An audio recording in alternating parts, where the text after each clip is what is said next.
A furry Cybertruck was seen sideswiping a Tesla Model 3 near Besel, Miami. The incident happened near a signal.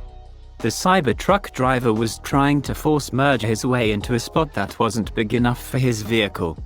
Driver of the Cybertruck probably didn't even realize he had hit someone.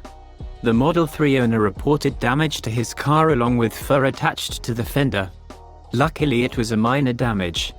Covered in cameras, the Cybertruck owner still can't drive them without hitting people.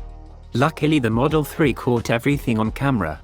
The backplate camera caught him coming up. The side one caught him when he scraped the car. First of all, we don't know what's going through the Cybertruck driver's brain, that they think covering their vehicle in a woolly coat is a good idea.